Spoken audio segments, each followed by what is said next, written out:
The Kytherian fleet stretched across the dark void of space like a predator's smile. Admiral Zethka stood on the bridge of his flagship, watching the final human colony burning on the planet below. The orange flames danced across his scaled features as he savored what he believed was victory. "Admiral, the last resistance pocket has been eliminated," reported his tactical officer, mandibles clicking with satisfaction. "The humans fought harder than expected, but their primitive weapons were no match for our plasma cannons." Zethka nodded slowly. The Kytherians had been at war with humanity for 3 years now, ever since humans had refused to surrender their independence to the Galactic Dominion. What had started as a simple conquest had turned into a bloody campaign across dozens of star systems. But now, finally, it was over. "Signal the fleet," Zethka commanded. "Begin orbital bombardment of the remaining cities. Leave nothing standing." Captain Sarah Chen pressed herself against the cold metal wall of the underground bunker, listening to the explosions above. Each blast shook dust from the ceiling and sent tremors through her bones. The emergency lights flickered, casting eerie shadows on the faces of the 50 civilians huddled around her. "Captain," whispered Dr. Martinez, the colony's chief scientist. "How much longer can the shields hold?" Sarah checked her tactical display. The energy readings were dropping fast. "Maybe 2 hours. 3 if we're lucky." A child started crying. His mother pulled him close, trying to muffle the sound. Everyone knew the Kytherians had enhanced hearing. Sarah looked at the faces around her: farmers, teachers, engineers, families who had come here seeking a new life among the stars. They didn't deserve this. "Captain Chen," came a voice through her communicator. It was Lieutenant Torres from the communications station. "I'm picking up something strange on the long-range scanners." Sarah frowned. "What kind of strange?" "A signal. It's human, but the encryption is unlike anything I've seen. The transmission power is enormous, it's cutting through the Kytherian jamming like it doesn't exist." Sarah felt her heart skip. "Could it be? Can you decode it?" "Working on it now, ma'am." "Wait. I've got something. It's just 2 words, hold position." Above ground, the Kytherian bombardment continued. Massive energy beams lanced down from orbit, turning entire city blocks into molten glass. The aliens had learned to be thorough in their conquest. No human world had ever been retaken once the Dominion claimed it. Admiral Zethka was reviewing casualty reports when his sensor officer suddenly stiffened at his station. "Admiral, I'm detecting an energy signature at the edge of the system." "Specify," Zethka said without looking up from his reports. "Unknown vessel approaching." "Size, that can't be right." The officer's voice wavered. Now Zethka looked up. In all his years of military service, he had never heard fear in that officer's voice. "Show me." The main display activated, showing the outer edge of the solar system. At first, there was nothing. Then, the computer enhanced the image, and Zethka felt his blood turn to ice. A ship was approaching. But calling it a ship was like calling a mountain a pebble. The vessel was easily 20 times the size of his largest dreadnought. Its hull was a dark gray-black metal that seemed to absorb light rather than reflect it. Strange geometric patterns covered its surface, and massive gun ports lined its sides like the eyes of some ancient predator. "Energy readings are off the charts," reported the sensor officer, his voice barely a whisper. "Admiral, that ship is generating more power than our entire fleet combined." Zethka's mind raced. Humans didn't have technology like this. Their ships were primitive, barely capable of faster-than-light travel. They relied on kinetic weapons and crude missile systems. This was something else entirely. "Attempt communication," he ordered. Static filled the bridge. Then, cutting through the interference like a knife, came a voice. It spoke in perfect Kytherian, but with an accent that made Zethka's spine crawl. "Attention Kytherian fleet. This is Admiral Elena Vasquez of the UES Ragnarok. You have 60 seconds to cease bombardment and withdraw from this system. This is your only warning." Zethka felt his pride flare. No human had ever dared speak to him with such authority. "Unknown vessel, you are outnumbered 40-1. Stand down immediately or be destroyed." The response came after a pause that felt like an eternity. "Admiral Zethka of the KDS Sovereign. You misunderstand the situation. You are not outnumbered. You are outgunned. How did they know his name? How did they know his ship's designation? Zethka's confidence began to waver, but his training took over. All ships, target the unknown vessel. Prepare for full bombardment. Down in the bunker, Dr. Martinez grabbed Sarah's arm. Captain, you need to see this. Sarah followed him to the communications station, where Lieutenant Torres was staring at his displays in amazement. What is it? That signal is getting stronger. And, Captain, I'm reading massive energy displacement in orbit. Something big just dropped out of hyperspace. Sarah felt hope surge through her chest for the first time in months. Is it one of ours? Torres shook his head. It's human, but the design is nothing like our standard fleet vessels. This thing is enormous, and its energy signature is unlike anything in our databases. Through the bunker's periscope system, Sarah could see the night sky. The constant flashes of Kytherian bombardment had suddenly stopped. In the distance, she could see the alien fleet's running lights hovering in orbit like malevolent stars. But now there was something else, a shadow against the stars that blocked out entire constellations. The Kytherian fleet opened fire. 40 ships unleashed their full arsenal at the mysterious human vessel.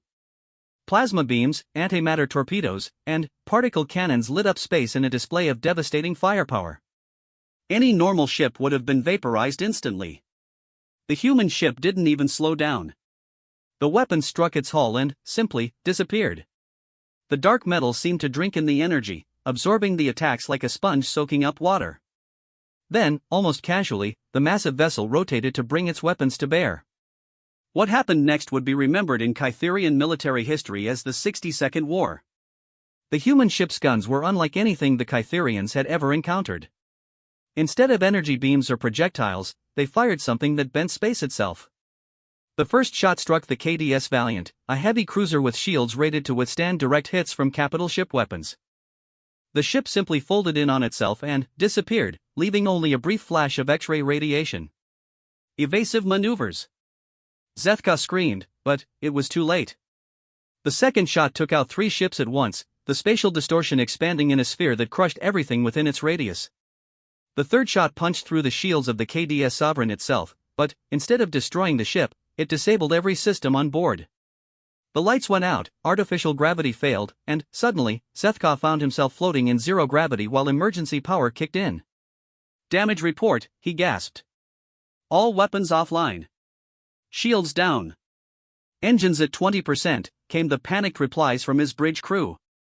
In less than a minute, the mighty Kytherian fleet had been reduced to scattered, crippled hulks drifting in space. Of the 40 ships that had attacked, 12 had been completely destroyed and the rest were dead in space. The human voice came over the communications again, calm and unperturbed. Admiral Zethka, you now have 30 seconds to abandon this system. Any ship still in orbit when the time expires will be destroyed. Zethka floated in the darkness of his ruined bridge, his pride and confidence shattered like glass. Around him, his crew worked frantically to restore basic systems. Through the static of damaged communications, he could hear the other ships in his fleet reporting similar devastation. Admiral, whispered his tactical officer, what are your orders?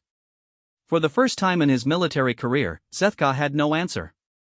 How do you fight an enemy that can destroy your entire fleet in 60 seconds?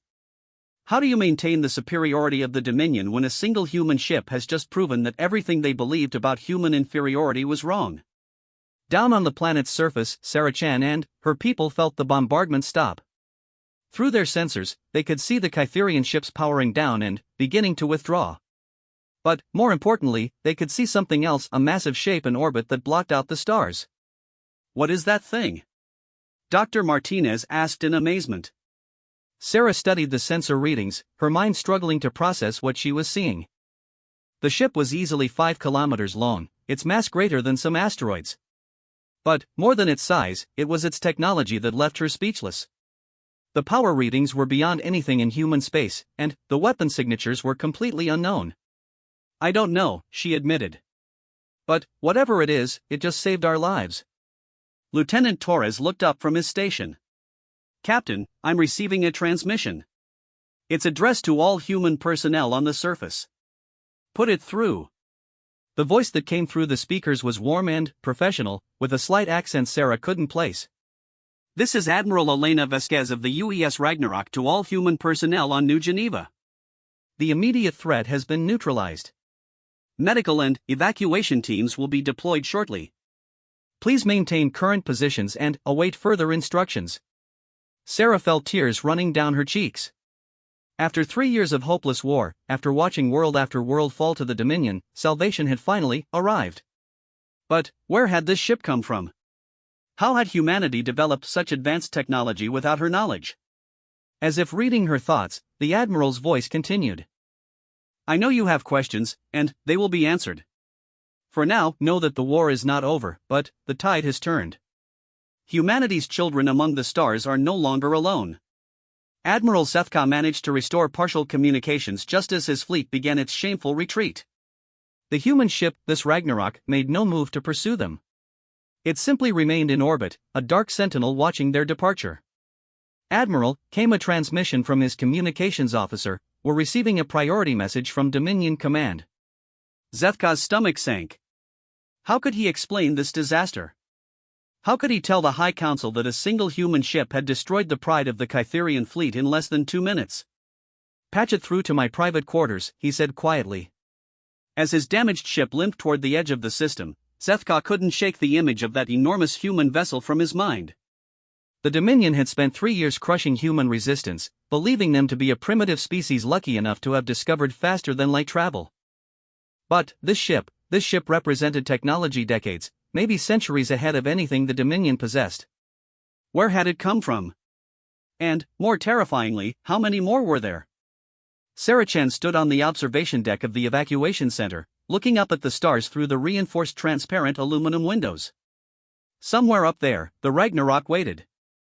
Medical teams from the massive ship had deployed to the surface within hours, bringing technology that seemed like magic compared to what the colonists were used to.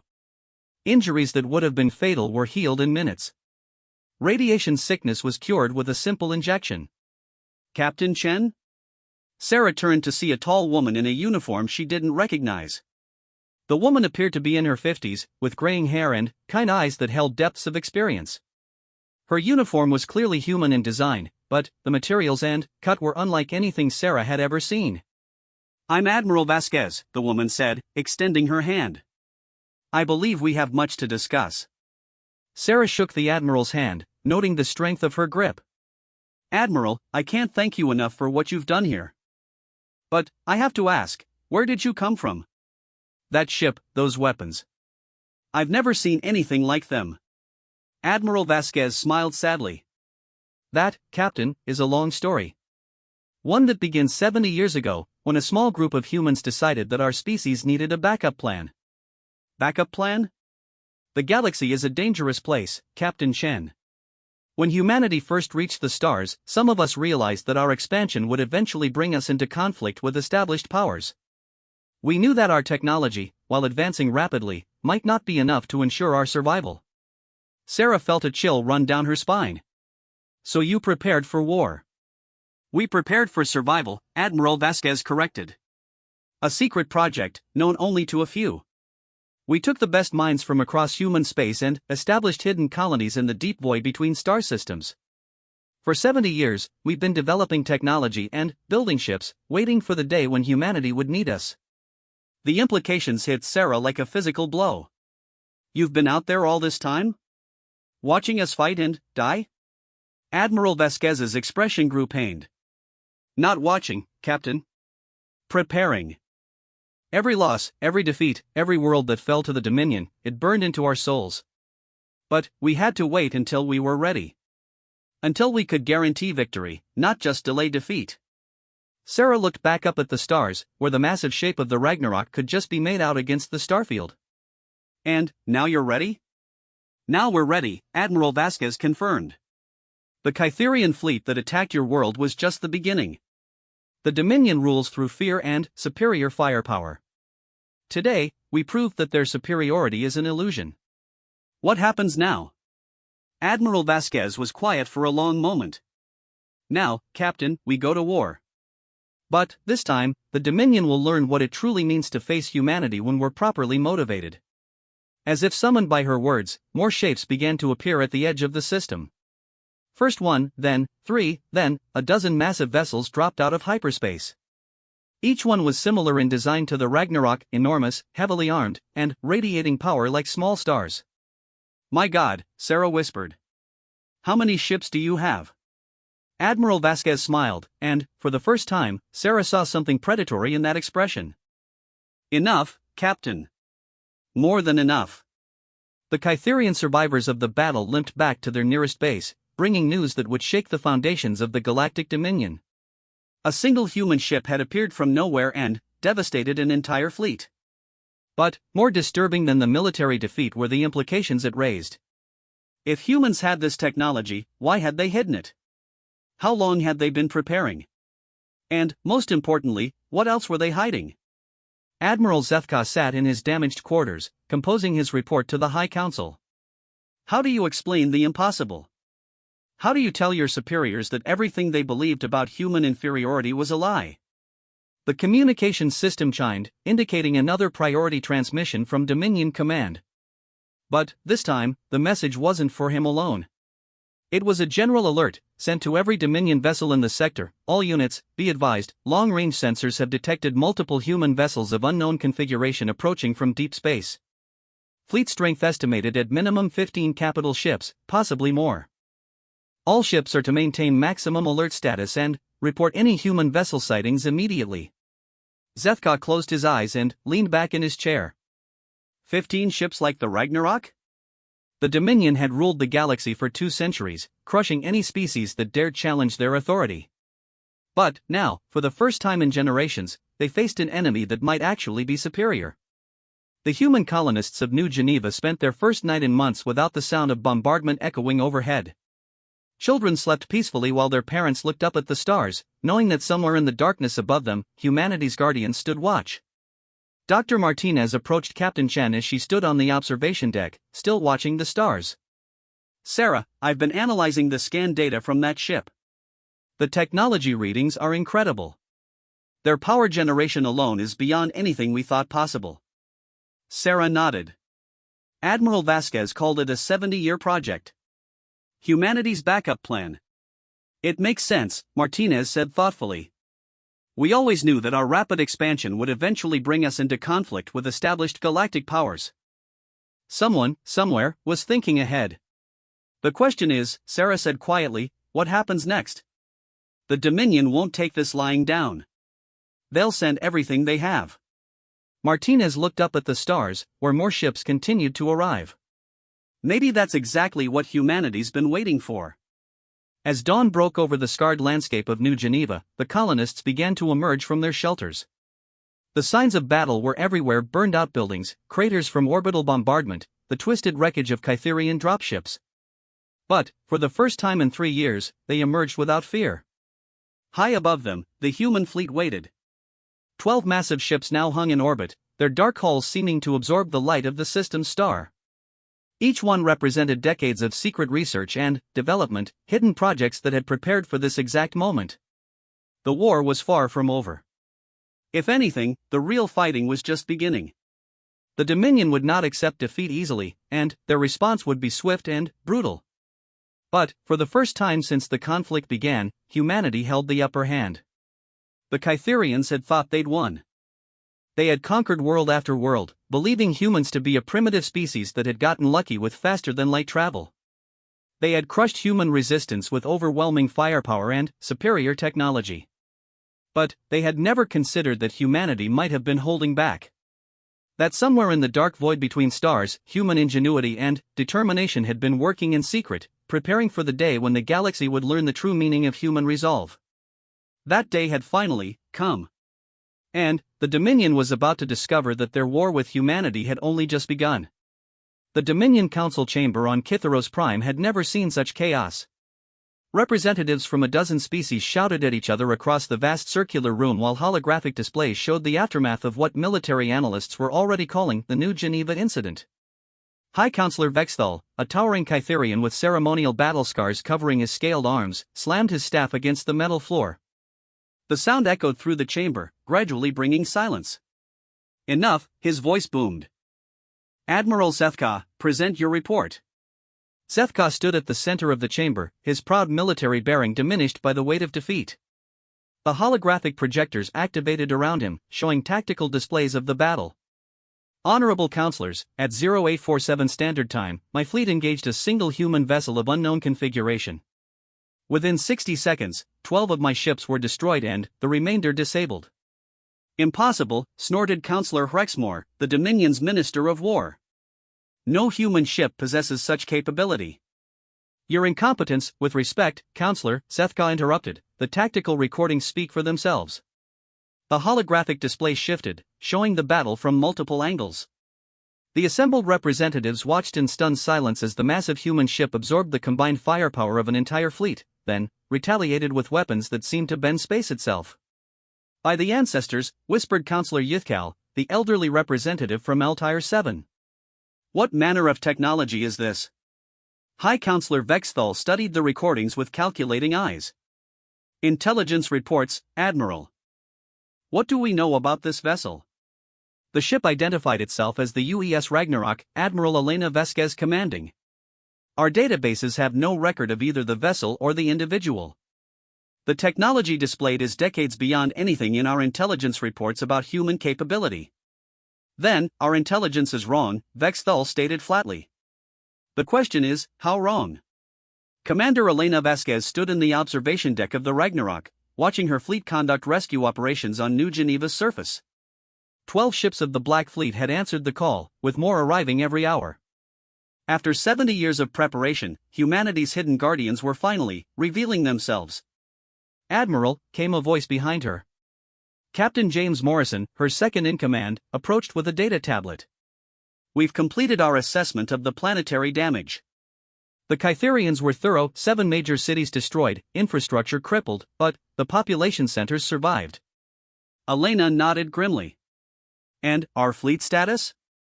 All ships operational. The Hermes and Athena have completed their shakedown runs and report ready for combat operations. Long-range scouts report Kytherian reinforcements gathering at Proxima Station. Looks like a major fleet mobilization. Expected, Elena said. The Dominion built their empire on the belief that they possess superior technology. We just shattered that belief. They'll throw everything they have at us to restore their image. Are we ready for that kind of response? Elena smiled coldly. James, we've been preparing for this moment for 7 decades. Every simulation, every wargame, every technological breakthrough has been leading to this point. The Dominion is about to learn why humanity survived the journey from Earth to the stars. Deep in the bowels of the Ragnarok, Dr. Sarah Okafor monitored the ship's quantum processors as they analyzed Kytherian technology salvaged from the battle. As the Black Fleet's chief scientist, she had spent 30 years developing the weapons that had just devastated an entire enemy fleet. Fascinating, she murmured, studying the holographic displays showing Kytherian plasma cannon configurations. Their technology is actually quite elegant, but it's based on principles we abandoned 40 years ago. Her assistant, Lieutenant Commander Park, looked up from his workstation. How so, Doctor? They're still thinking in terms of raw energy output. Bigger guns, more power, stronger shields. It's the same arms race mentality that dominated human military thinking in the early space age. She gestured to the tactical display. But, we learned that true advancement comes from understanding the fundamental forces of the universe. The gravity manipulation technology? Exactly. While they've been building bigger guns, we've been learning to manipulate the fabric of spacetime itself. Our weapons don't just destroy targets, they eliminate them from local spacetime. Their shields can't defend against weapons that bypass the concept of armor entirely. Park studied the readings from their recent engagement. According to these scans, the entire Kytherian fleet fired simultaneously. Total energy output was equivalent to a small star. But, our hull absorbed it all without even heating up. Dr. Okafor nodded. Metamaterial hull plating infused with quantum storage crystals. The energy from their weapons is captured and stored in our power banks. In a very real sense, the harder they hit us, the stronger we become. And, if they had continued firing? Eventually, we would have reached storage capacity and been forced to discharge the excess energy.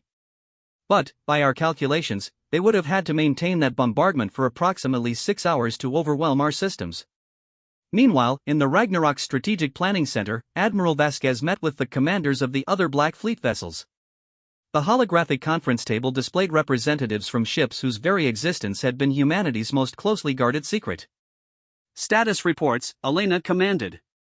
Captain Alexandra Chen of the battleship Mjolnir spoke first. All systems nominal. My crew is eager for action, Admiral. We've been preparing for this war since before most of them were born. The Excalibur stands ready, reported Captain Marcus Webb. Our scout probes indicate significant Dominion fleet movements throughout this sector. They're mobilizing everything they have. Captain Lisa Rodriguez of the carrier Valkyrie leaned forward. Admiral, our fighter squadrons are requesting permission to begin reconnaissance sweeps. The pilots have been training in simulators for years. They want to see real action. Elena held up a hand. Patience, all of you. I know you're eager to engage, but this first battle was about making a statement. The next phase requires careful planning. Lisa, I want your scouts to begin long-range surveillance of Dominion fleet movements. Marcus, deploy your stealth ships to monitor their communications. Alexandra, your Marines are to prepare for ground operations. Ground operations? Captain Chen raised an eyebrow. Admiral, are we planning to retake occupied worlds? Eventually. But first, we're going to cut off their supply lines and isolate their forward bases. The Dominion rules through fear and overwhelming force. We're going to teach them that humanity fights differently. On the planet's surface, Captain Sarah Chen worked alongside the Black Fleet medical teams, marveling at their advanced healing technology. Soldiers who had been crippled by Kytherian weapons were walking again within hours of treatment. Burns that should have taken months to heal were disappearing before her eyes. This is incredible, she told Dr. Amanda Foster, one of the Black Fleet's chief medical officers. How is this possible? Dr. Foster smiled as she sealed a wound with what looked like a simple handheld device. Nanite-assisted cellular regeneration. The nanobots identify damaged tissue and guide the body's natural healing processes at an accelerated rate. It's been standard Black Fleet medical technology for 20 years. 20 years? Sarah shook her head in amazement. We're barely beginning to experiment with medical nanites in the regular fleet. That's the advantage of unlimited research funding and no bureaucratic oversight, Dr. Foster explained. When your entire purpose is preparing for a war that might determine the fate of humanity, you tend to move quickly. Sarah watched as more wounded colonists were brought in. Each one received treatment that seemed miraculous compared to standard human medical technology. How many people are in the Black Fleet? How long have you been preparing for this? Dr. Foster paused in her work. The Black Fleet consists of over 2 million personnel spread across multiple secret installations throughout the galaxy. We have shipyards, research facilities, training centers, and colonies that the Dominion has never detected. As for how long we've been preparing, she gestured toward the massive ships hanging in orbit. Every one of those vessels represents decades of work. The Ragnarok alone took 15 years to build. The implications staggered Sarah. While the known human colonies had been fighting a desperate war against superior forces, somewhere in the darkness between stars, humanity had been building a secret fleet that could challenge the entire galactic dominion. Why now? She asked. Why reveal yourselves now? Dr. Foster's expression grew serious. Because our intelligence indicated that the Dominion was preparing for a final push against human space. Without intervention, every human world would have fallen within the next 2 years. The Black Fleet was created to prevent human extinction. The time for hiding is over. 3 days after the Battle of New Geneva, Dominion High Command received reports that chilled the blood of every military planner in the galaxy. Human ships, massive vessels of unknown configuration, had been detected throughout Dominion space. They appeared without warning, conducted reconnaissance sweeps, and vanished before local forces could respond. Admiral Thexqa, the Dominion's supreme military commander, stood before a holographic star map showing confirmed human ship sightings. Red dots marked dozens of locations across multiple sectors. Analysis, he demanded. His intelligence chief, a nervous Kytherian named Yethmor, consulted his data tablet. Admiral, we've confirmed 27 separate encounters with human vessels in the past 72 hours. Ship designs are consistent with the vessel that destroyed Admiral Zethka's fleet. All attempted engagements have resulted in the human ships withdrawing before combat could be joined. They're scouting us, Admiral FXQA realized. Mapping our fleet positions, analyzing our defenses. It appears so, sir. Intelligence estimates indicate that the humans have deployed at least 40 ships of the Ragnarok class or similar. The Admiral felt his confidence waver. 40 ships like the one that had devastated an entire Catherian fleet? The implications were terrifying. What about the human homeworlds? Our occupation forces? That's concerning, Admiral. We've lost contact with 3 garrison fleets in the past day. When relief forces arrived, they found only debris fields. No human ships were detected, no distress calls received. The fleet simply vanished. Admiral FXQA studied the star map, noting the pattern of disappearances. The humans weren't just conducting reconnaissance, they were systematically eliminating isolated Dominion forces. Order all fleets to consolidate at major strongholds. No ship is to operate alone. And, get me a direct communication link with High Counselor Vexthal. Back aboard the Ragnarok, Admiral Vasquez reviewed battle reports from across the sector. Operation Lighthouse was proceeding exactly as planned. The Black Fleet's hit-and-run tactics were creating panic throughout Dominion space while revealing the true extent of human capabilities. Admiral, Captain Morrison approached with a new set of reports. Phase 2 targets have been identified. Intelligence has located 3 major Dominion supply depots and a shipyard facility. All are lightly defended and critical to their operations in this sector. Elena studied the tactical displays. The Dominion had spread their forces thin, believing that human resistance was nearly crushed. Now they were paying the price for their arrogance. Approved. Deploy the Hermes, Athena, and Mjolnir. Surgical strikes, maximum damage to infrastructure, minimal civilian casualties. And, if they encounter significant resistance? They withdraw immediately. We're not here to prove our courage, James. We're here to win a war. The first major Black Fleet assault began 12 hours later. 3 human ships materialized simultaneously at Dominion Supply Depot Gamma 7, a massive orbital facility that served 6 sector fleets. The depot's defenders, 2 light cruisers and a squadron of fighters, responded immediately. It was over in 4 minutes. The Mjolnir spatial distortion weapon simply erased the defending ships from existence while the Hermes and Athena systematically destroyed the facility's critical systems.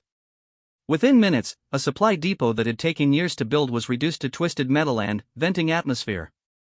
Similar scenes played out across Dominion space as the Black Fleet revealed the true scope of their capabilities. Shipyards that had been building new vessels for the war effort found themselves crippled by weapons that their shields couldn't stop.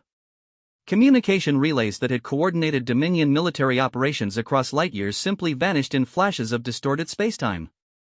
But, perhaps most disturbing to Dominion leadership was the precision of the attacks. Human forces demonstrated detailed knowledge of Dominion military infrastructure, targeting exactly the facilities that would cause maximum disruption with minimal civilian casualties. It was clear that humanity had been watching, planning, and preparing for far longer than anyone had imagined. On the bridge of his flagship, High Counselor Vexthal received the latest reports with growing alarm.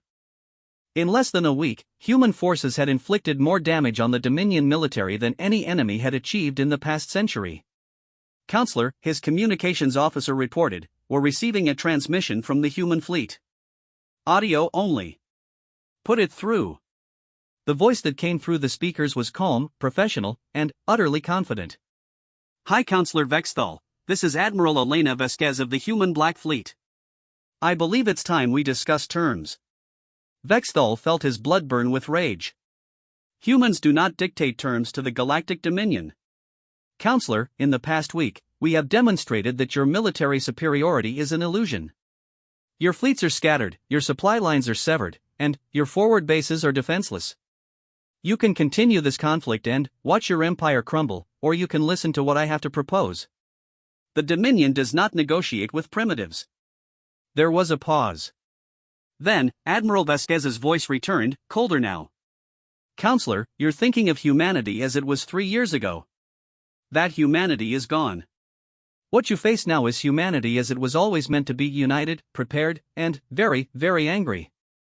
You have 72 hours to consider our proposal. Use them wisely. The transmission ended, leaving the Dominion leadership in stunned silence. For 2 centuries, they had been the dominant power in the galaxy. No species had ever dared to speak to them as equals, let alone dictate terms of any kind. But, as the reports continued to pour into fleets destroyed, bases captured, supply lines severed, it became clear that the war they thought they had won was actually just beginning. And, for the first time in Dominion history, they were facing an enemy that might actually be superior. The Kytherians had thought they'd won when they conquered the outer human colonies. They had believed that humanity was a primitive species, lucky enough to have discovered faster-than-light travel but no match for the established powers of the galaxy. They were about to learn how wrong they had been. The Dominion's 72-hour deadline passed in tense silence. Admiral Vasquez had given them time to consider her proposal, but High Counselor Vexthal's response came in the form of the largest military mobilization in Dominion history. Every available ship from across the Empire was being recalled to the core worlds, creating a massive fleet that would dwarf anything the galaxy had ever seen.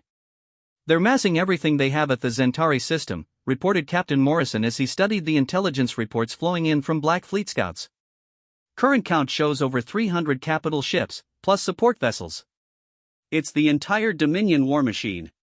Admiral Vasquez stood before the main tactical display on the Ragnarok's bridge, watching the enemy fleet positions update in real time.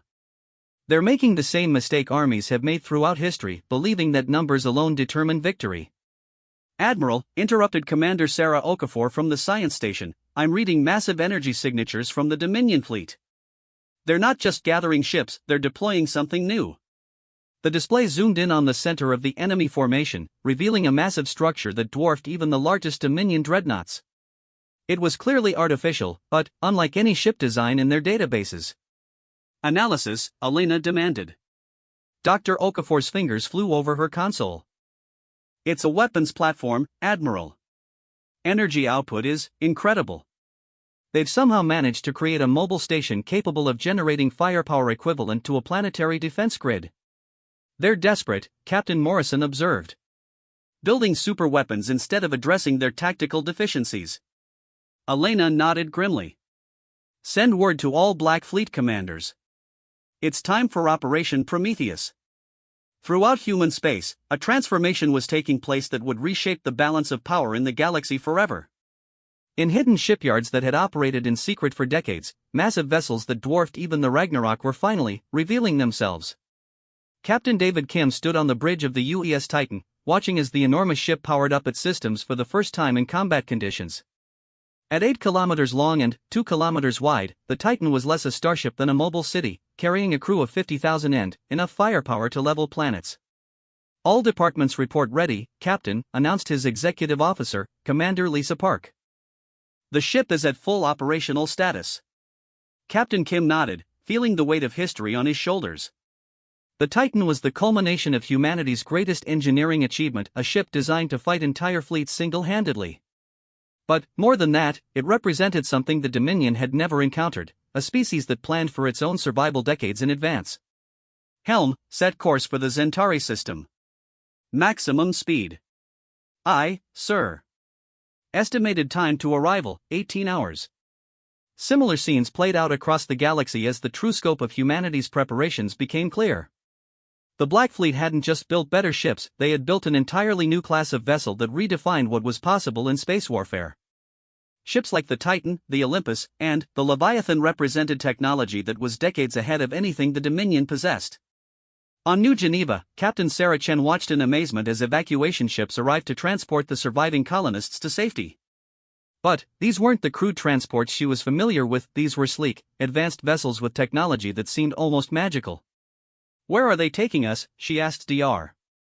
Foster as they boarded one of the evacuation ships. "To Haven," Dr. Foster replied. "One of our primary civilian installations. It's a space habitat capable of supporting 10 million people in complete comfort." Sarah looked around the transport's interior, noting details that spoke of advanced manufacturing and unlimited resources. "How many installations like this do you have?" "Dozens. The Black Fleet wasn't just preparing for war, Captain Chen. We were preparing for the survival of human civilization. If the worst had happened, if the Dominion had succeeded in exterminating all visible human colonies, the Black Fleet installations would have preserved our species and culture. The implications staggered Sarah. While the known human worlds had been fighting for their lives, somewhere in the darkness between stars, humanity had been building a shadow civilization capable of surviving anything the galaxy could throw at them. But it didn't come to that, Dr. Foster continued. Because the Black Fleet was also preparing to fight back. And, now, the Dominion is about to learn what humanity is truly capable of. High Counselor Vexthal stood before the assembled might of the Galactic Dominion, feeling confidence return for the first time since the New Geneva incident. 300 capital ships filled the space around Zentari Prime, along with the Pride of Kitharos, a massive weapons platform that represented the pinnacle of Dominion military engineering.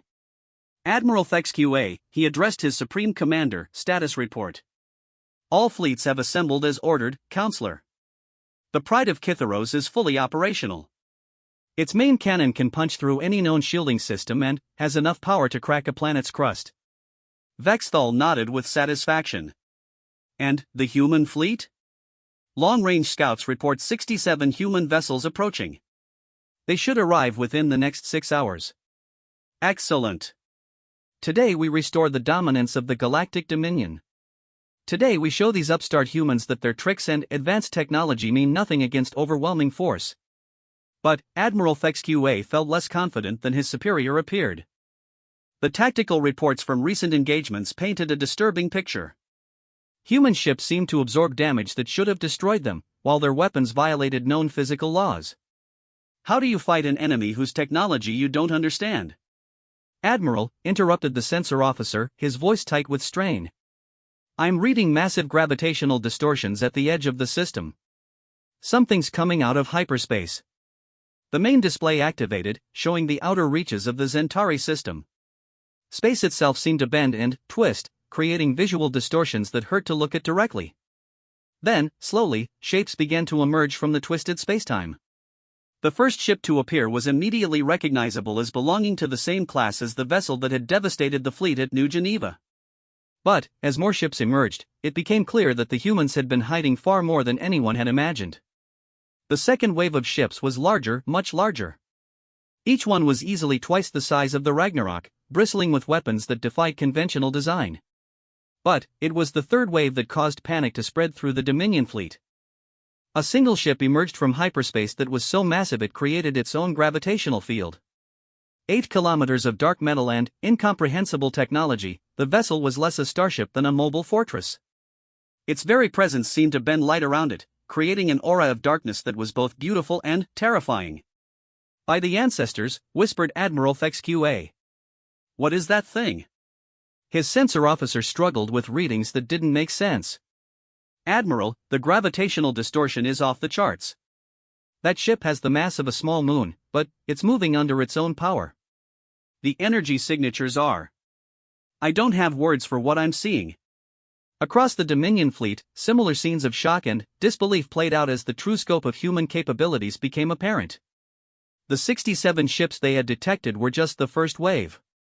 Now, over 200 human vessels filled space, ranging from the familiar destroyer-sized ships they had fought before to massive dreadnoughts that dwarfed anything in the Dominion arsenal. But, it was the single enormous vessel at the center of the human formation that commanded everyone's attention. As it took position, smaller ships arranged themselves in perfect formation around it, creating a battle line that stretched across hundreds of kilometers of space. Admiral Vasquez stood on the bridge of the Ragnarok, but her attention was focused on the massive vessel hanging in space nearby. The UES Prometheus, humanity's greatest achievement and most closely guarded secret, had finally revealed itself to the galaxy. Admiral Vasquez, came a familiar voice over the communication system. This is Admiral Thompson aboard the Prometheus. It's good to finally meet you in person. Elena smiled. Admiral Robert Thompson was a legend among Black Fleet personnel, the man who had overseen the construction of their most advanced vessels and trained the crews that would operate them. She had worked with him for decades through secure communications, but had never actually met him face to face. The honor is mine, Admiral Thompson. Your ship is even more impressive in person than in the technical specifications. 70 years of human ingenuity and determination, Admiral. Every system, every weapon, every piece of technology represents the best we could achieve when survival was at stake. Elena looked at the tactical display showing the Dominion fleet. Are you ready to show them what that means? We've been ready for decades, Admiral. Prometheus and her task force are at your command. The communication channel shifted to include all Black Fleet commanders. Over 50 voices checked in, captains and admirals who had spent their entire careers preparing for this moment. Ships that had been built in secret, crews that had trained for a war they prayed would never come, technology that represented the pinnacle of human achievement. All stations, this is Admiral Vasquez. Today marks the end of Dominion supremacy in this galaxy. Today, humanity claims its rightful place among the stars. All ships, advance. The human fleet moved forward in perfect formation, their approach slow and deliberate. There was no hurry, no rush to engage. This was humanity making a statement, demonstrating that they were no longer the desperate, outgunned species the Dominion remembered. On the Dominion side, Admiral FXQA watched the human approach with growing unease. Everything about their formation spoke of confidence and careful planning. These weren't the desperate survivors he had expected to face, but professional military forces operating with precision that matched the best Dominion units. All ships, prepare for engagement, he ordered. Target the largest vessel first. If we can cripple their flagship, the rest may withdraw. Admiral, his tactical officer reported, the humans are broadcasting on all frequencies. Put it through. Admiral Vasquez's voice filled the Dominion command ships, calm and professional despite the circumstances. Dominion forces, this is Admiral Elena Vasquez of the human Black Fleet. You are outnumbered and outgunned. I offer you one final opportunity to withdraw from this system and all occupied human territories. High Counselor Vexthal's response was immediate and filled with rage. Human, you face the combined might of the Galactic Dominion. Your 60 ships cannot stand against our fleet. There was a pause. Then, Admiral Vasquez spoke again, and this time there was steel in her voice. Counselor, you're still thinking in terms of the old paradigm. Ships and numbers and overwhelming force. Let me show you the new paradigm. The communication ended, and, for a moment, space was silent except for the hum of engines and the whisper of solar wind. Then, the Prometheus opened fire. The massive ship's main guns didn't project energy beams or launch missiles. Instead, they tore holes in spacetime itself. Reality warped and twisted around the Dominion fleet as weapons that operated on principles beyond their understanding began to take effect. The first target was the Pride of Kitharos, the Dominion's superweapon platform. The massive station simply folded in on itself and vanished, as if it had never existed. One moment it was there, bristling with enough firepower to destroy planets. The next moment, there was only empty space. But the Prometheus was just beginning to demonstrate its capabilities. Its secondary batteries opened fire, each shot erasing entire squadrons of Dominion ships from existence. Spacetime distortions expanded and contracted, deleting matter from reality with surgical precision. The Dominion fleet tried to respond, concentrating their fire on the enormous human vessel. Hundreds of energy beams and thousands of missiles converged on the Prometheus, delivering enough firepower to vaporize a moon. The attack struck the ship's hull and simply stopped. The energy was absorbed into the dark metal, making the vessel's surface glow briefly before returning to its normal light-absorbing state. The missiles detonated harmlessly against shields that bent the very laws of physics. Impossible, whispered Admiral FXQA, watching his fleet's most powerful weapons fail to even scratch the human ship's paint. Around the Prometheus, the rest of the Black Fleet engaged with methodical precision. Ship after ship of Dominion vessels found themselves facing weapons that their shields couldn't stop and technology that their sensors couldn't understand.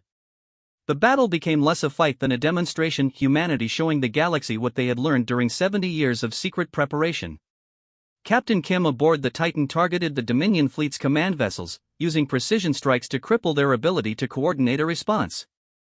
Admiral Chen's battle group systematically eliminated the heavy cruisers that formed the backbone of Dominion naval power.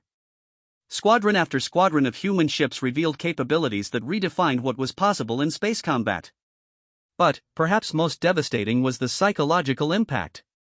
For 2 centuries, the Dominion had ruled through the fear inspired by their superior technology and overwhelming force. Now, watching their greatest fleet being systematically dismantled by human ships that seemed to operate outside known physical laws, that foundation of fear crumbled. High Counselor Vexthal watched his empire's military might being destroyed with growing despair. In less than an hour, over half his fleet had been eliminated or disabled. The humans weren't just winning, they were demonstrating that Dominion military superiority had been an illusion all along.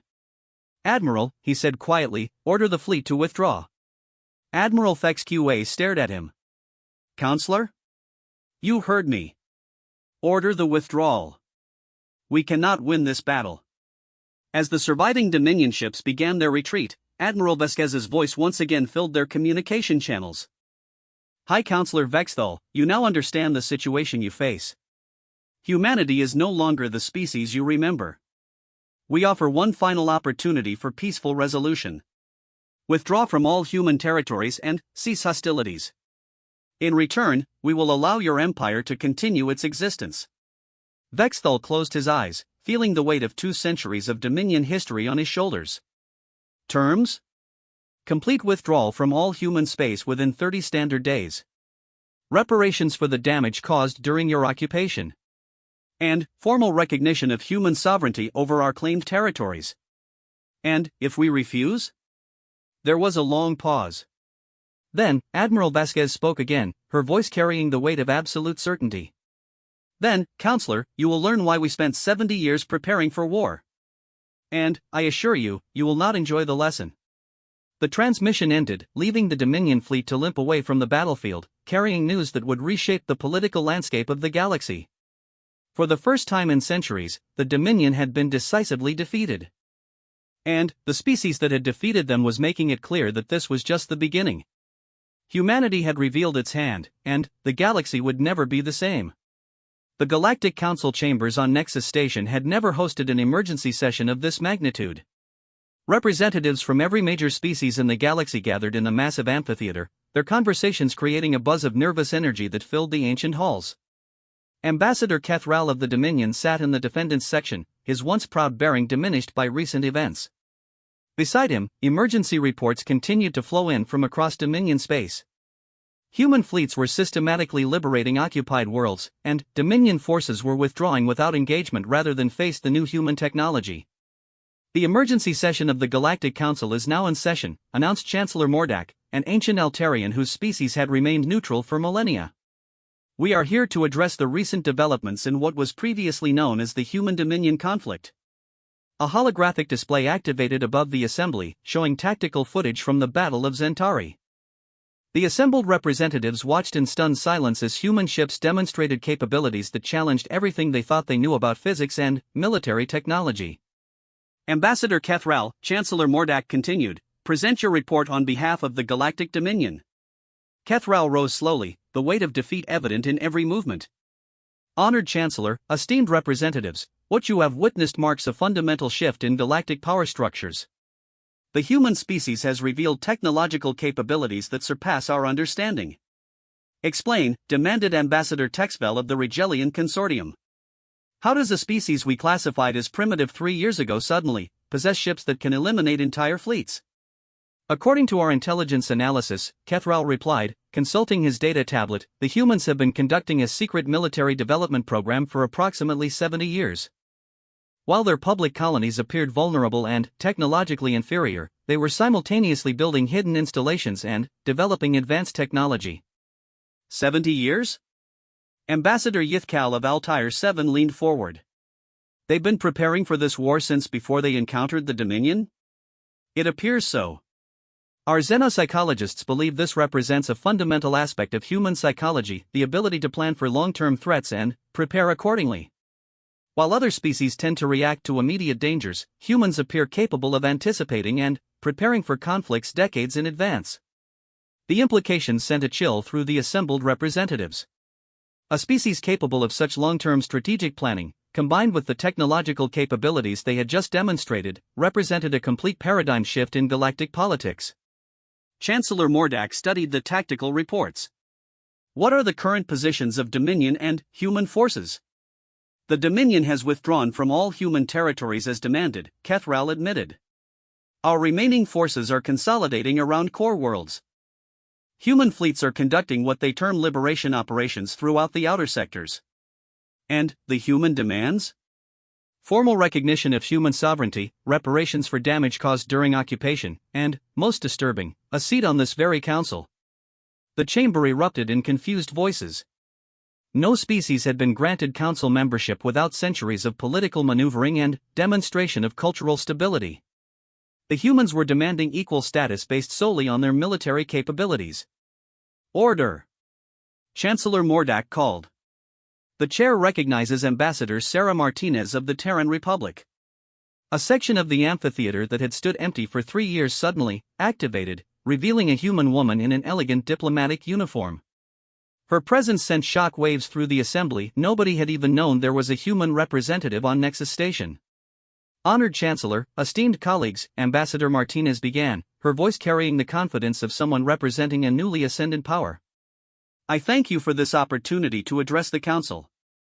As you've seen from recent events, humanity has taken its rightful place among the galactic powers. Ambassador Martinez, interrupted Ambassador Texbel, when did humanity establish a diplomatic presence on Nexus Station? Our records show no such appointment. Ambassador Martinez smiled. My credentials were filed with the Council Secretariat 73 years ago, pending the achievement of sufficient technological and military capability to warrant recognition. As recent events have demonstrated, we have now met those criteria. The revelation stunned the Assembly. The humans had been planning their emergence as a galactic power for nearly a century, establishing diplomatic protocols and legal frameworks decades before they had the strength to enforce them. What are humanity's intentions toward the existing galactic order? Asked Chancellor Mordak. Peaceful coexistence and mutual prosperity, Ambassador Martinez replied. Humanity has no desire to replace the Dominion as a galactic hegemon. We seek recognition as an equal partner in maintaining peace and stability throughout the galaxy. And if that recognition is denied, asked Ambassador Kethral, dreading the answer. Ambassador Martinez's expression remained diplomatic, but her words carried unmistakable steel. Ambassador, I think recent events have demonstrated that humanity is quite capable of ensuring its own interests, with or without formal recognition. Meanwhile, deep in the Black Fleet's most secret facility, Admiral Elena Vasquez met with the organization's senior leadership to plan humanity's next moves. The hidden complex, built inside a hollowed-out asteroid in an uncharted system, had served as Black Fleet headquarters for decades. Admiral, reported Director James Harrison, the civilian administrator who had overseen Black Fleet operations since their inception, the liberation operations are proceeding ahead of schedule. 18 formerly occupied worlds have been freed in the past week, and Dominion forces are withdrawing without significant resistance. Casualties? Elena asked. Minimal on our side. The Dominion seems to have decided that preserving their remaining forces is more important than holding territory they can't defend. Admiral Robert Thompson joined the meeting via holographic projection from the Prometheus. Elena, we need to discuss our long-term strategy. The galaxy is taking notice of our capabilities, and not all of the attention is friendly. Elena nodded. Intelligence reports? The Regelian Consortium is quietly mobilizing their fleets, reported Captain Morrison. They're not taking hostile action, but they're clearly preparing for possible conflict. The Altarians are requesting formal diplomatic contact. And the Zephyrians. He paused. The Zephyrians have gone completely silent. All communication with their territory has ceased. The Zephyrians are dangerous, Director Harrison warned. They've remained neutral in galactic affairs for centuries, but they possess technology that rivals our own. If they perceive us as a threat, they'll move against us, Elena finished. How long before we know their intentions? Our deep space reconnaissance ships are investigating their territory now. But, Admiral, the Zephyrians have sensors that can detect our stealth technology. If they want to remain hidden, they will. Elena studied the galactic map displayed on the conference table. Red zones marked Dominion territory, blue showed human space, and various colors indicated the territories of other major powers. But it was the large gray area marked as Zephyrian space that drew her attention. Recommendations? We continue the liberation operations while building our diplomatic position, Admiral Thompson suggested. The galaxy needs time to adjust to our emergence. Moving too quickly could trigger a coalition against us. Agreed. But, we also need to be prepared for the possibility that some species will never accept human equality. James, what's the status of our secondary fleet construction? Director Harrison consulted his reports. Phase 2 shipbuilding is on schedule. We'll have another 50 capital ships operational within 6 months. Phase 3, that depends on whether we need to reveal our full capabilities. Elena knew what Phase 3 represented, the true extent of human technological advancement. The ships they had revealed so far, impressive as they were, represented only the tip of the iceberg. Humanity's secret research projects had developed technology that would seem like magic to other galactic species. Let's hope it doesn't come to that. For now, we focus on consolidating our position and demonstrating that humanity can be a responsible galactic power. On the liberated world of Kepler 442b, Captain Sarah Chen walked through the rebuilt capital city, marveling at the speed of human reconstruction efforts. Where Dominion bombardment had left ruins just weeks ago, new buildings now rose toward the sky. But, these weren't crude emergency shelters, they were elegant structures that incorporated technology far beyond what the original colony had possessed. It's incredible, she told Dr. Foster as they toured the new medical center. How is this possible?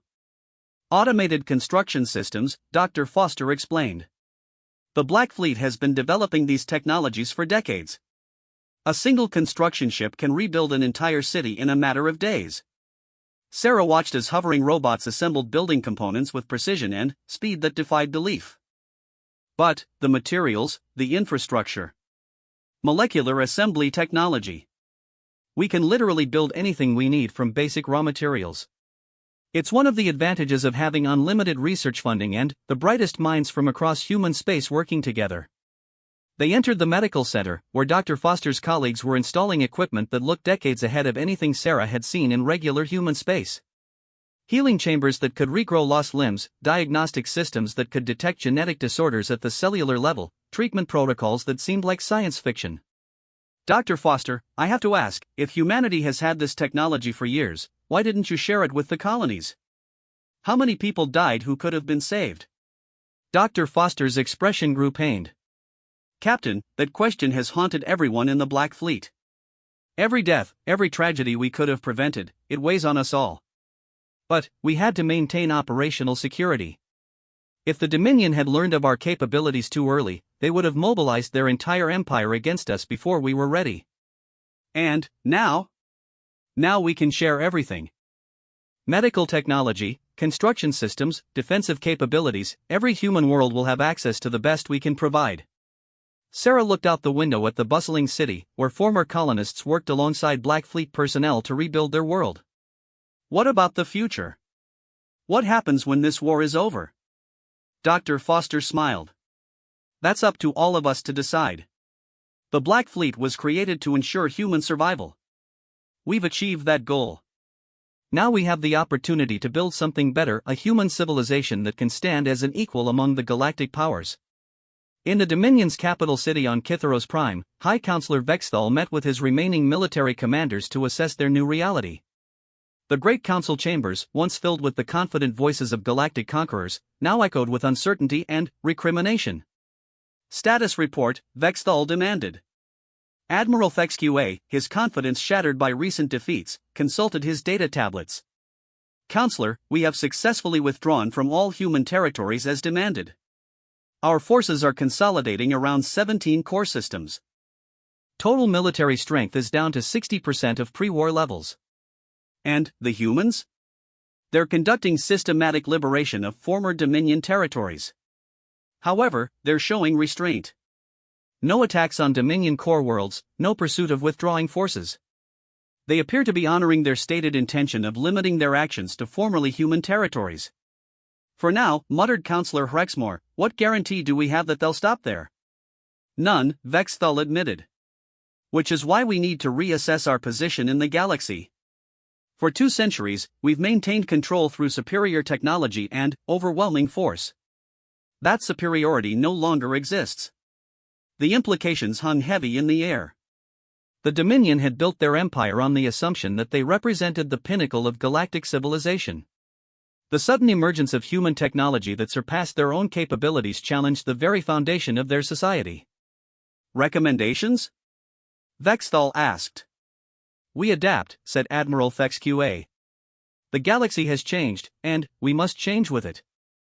The humans have demonstrated that they're willing to coexist peacefully with species that don't threaten them. Perhaps it's time to consider that option. You're suggesting we negotiate with primitives?